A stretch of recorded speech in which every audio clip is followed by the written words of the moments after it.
Hey Hard Rocks fans, I'm back with another breakdown with Brea, this time with a special guest, Nico Sharp. We're going to go through everything pitching related, just going to do an overview of all the different kinds of pitches and when you would use them in different situations.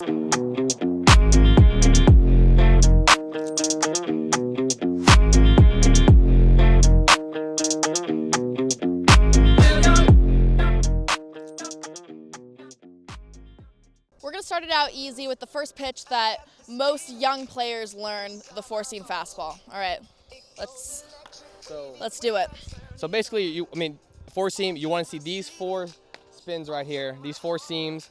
So pretty much how you're going to do it is you're going to find those four seams and just put your hand right on it right here. So look a bit like that, and then you're just going to let it roll off your fingers like that. So pretty simple. It'll go straight to your target. Nothing special. Goes very straight. High velocity kind of stuff. Okay, so now what about your two-seam?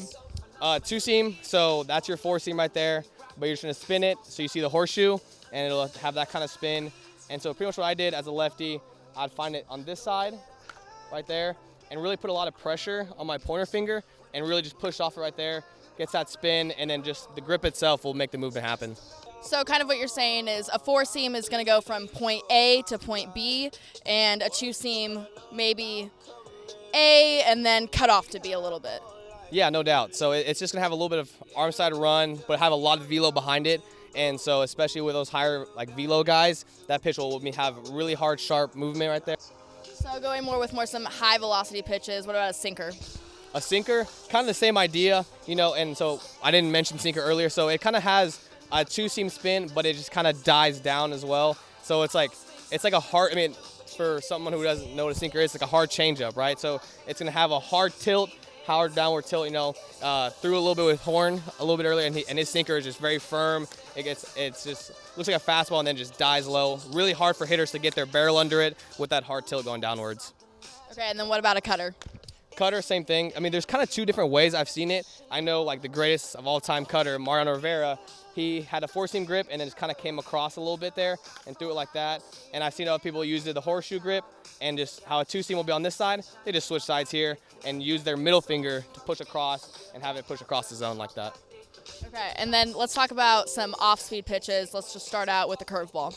Sure. So I threw a 12-6 curveball. So to get that four-seam grip, I would keep it here, and then I would grab the back seam here and then have my thumb resting along here.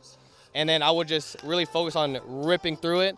So I would really keep my wrist tight here and pull down hard in it, straight up and down to get that 12-seam spin. And the harder you pull down on it, the higher the spin rate will be, so it'll look a little more blurry to the hitter. You said 12-6, so what does that exactly mean? So 12-6, it's like a clock, right? So 12-6 curveball. And so, a slider, which we'll get into. But so a slider will go up and down, straight up and down, while a slider will move more left to right for me as a lefty. So then another type of pitch, kind of a combination of a slider and a curveball. A lot of people throw a slurve. What does that do? Yeah, so a slurve is a lot of based on arm angle. So sometimes, they don't have a true 12-6 or a true left to right hard cutting slider. So it's just kind of a little combination of both. A lot of people hold it just like a slider, just come across it and kind of a little pronate at the end. So, people have different ways for it, but it's just kind of getting around that slider curveball and kind of creating a little bit of both. Okay, so then what about a true slider? A true slider for me is how some threw their cutter. So I'd come here, and on a cutter, you're kind of just a little bit here, but I'm kind of getting around the ball. And same thing as a curveball, I'm really trying to rip it, keep it tight spin on it, so that way they just see a little red dot, and then it just kind of goes back foot on a righty. And then finally a changeup. Yeah, for sure. So there's a split changeup and a circle change. How I threw mine was I would go along these two-seam grips right here, find that, and then just kind of pronate at the end right there to get that late movement and get a little more tilt to the left, as well as backspinning it using my middle finger here and going like that to create that movement low and away for a righty. And then what other kind of changeup is there besides a circle change? So there's a split change, which, some people who have bigger hands can do it, and they just kind of, and actually talking back to Horn, he kind of found a way to throw a little slider splitter. So it's kind of a little bit like that. So go check out the Early Bird podcast. Had a little special with him. You gotta check it out to learn what his little secret pitch is. Won't get into that.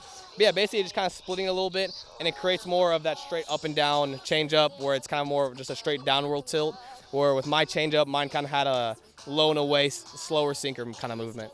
So is that just a splitter, or is it a splitter changeup? Is it the same thing, or is it different? So when it comes to spin rate, splitter usually, like a true splitter will have a slower spin rate, a much slower spin rate. Like it kind of has a funky straight, like almost like a knuckleball kind of look, and then just drop out of the zone.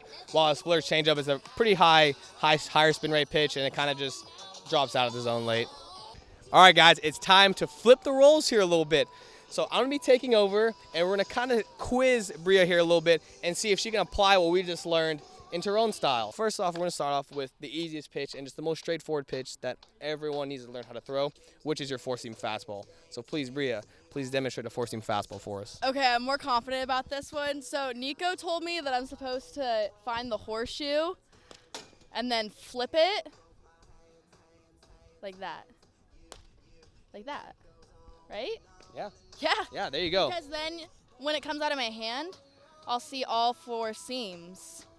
That's right. That's great. That's very good. We're 1 for 1. Okay. We're 1 for 1. So, yeah, so same thing. Yeah, the ball will backspin, though. It won't front spin. I mean, it'll roll off. But she did get it right. We're 1 for 1. Más o menos. Exacto.